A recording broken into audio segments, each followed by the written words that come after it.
परशुराम भारतवर्ष के एक पराक्रमी योद्धा थे। उनका नाम हमेशा वीरता और बहादुरी की सूची में सबसे पहले रखा जाएगा। एक ब्राह्मण ऋषि जमदाग्नि और उनकी पत्नी रेणुका के घर जन्मे परशुराम का मन शुरुआत से ही शास्त्र ज्ञान से ज्यादा शस्त्र ज्ञान पर लगता था। एक दिन ऋषि जमदाग्नि अपने 5 पुत्रों रुक्मवान, सुषेणु, वसु, विश्वावसु और राम को बुलाते हैं। बच्चों, मैं कुछ समय के लिए बाहर जा रहा हूं।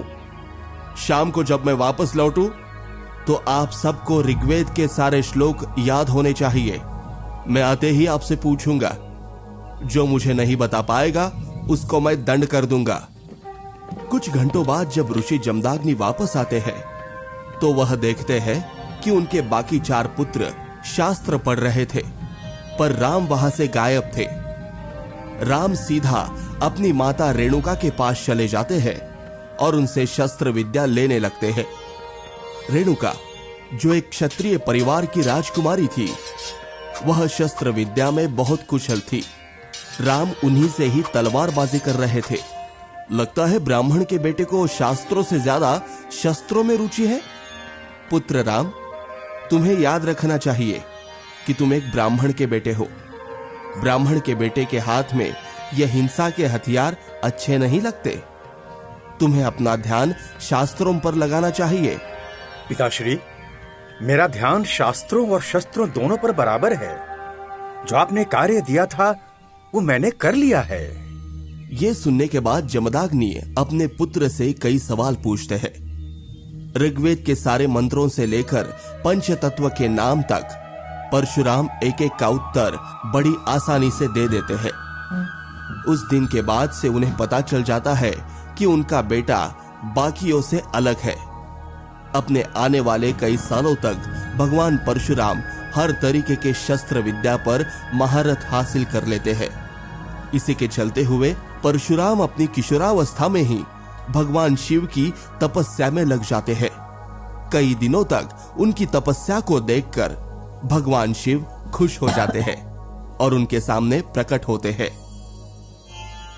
अपनी आंखें खोलो वत्स, तुम्हारी इस तपस्या से मैं खुश होकर तुम्हें एक हथियार दे रहा हूं।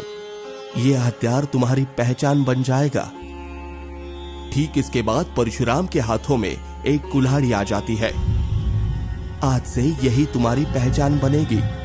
सब लोग तुम्हें अब से परशुराम के नाम से जानेंगे। धन्यवाद महादेव।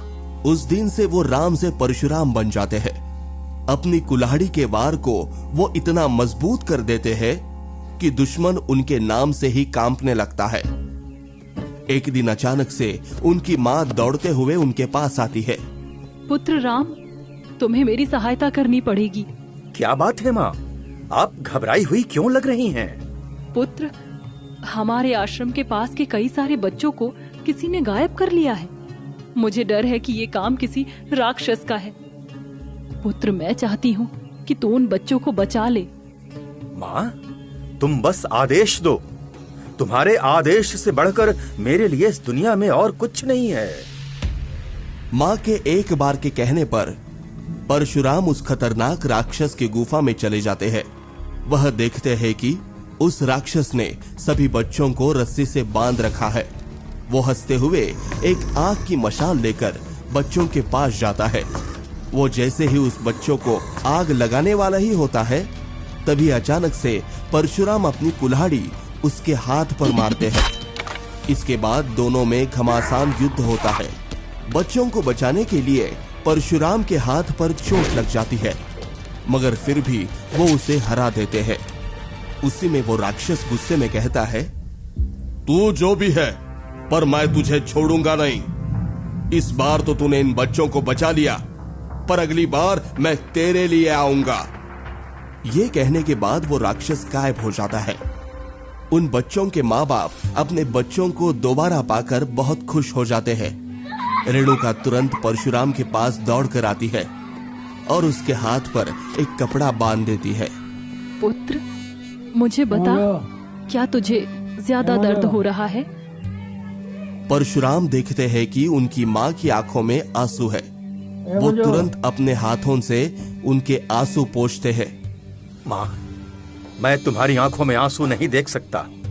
रहा सवाल मेरे जख्मों का, तो तुम बस अपने हाथ की केसरिया खीर खिला दो, मेरा सारा दर्द गायब हो जाएगा। दोनों माँ बेटे हंसने लगे। परशुराम अपनी माँ की गोद में लेट जाते हैं। उनकी माँ बड़ी प्यार से उनको खीर खिलाती है। परशुराम अपने माँ के सबसे ज्यादा नजदीक थे। उनके लिए वह कुछ भी कर सकते थे। ऐसे ही कई हफ्ते बीत जाते हैं। परशुराम अपनी तपस्या में और मगन हो जाते हैं। एक दिन वह देखते हैं कि उनके पिता बड़े क्रोध में उनके पास आते हैं।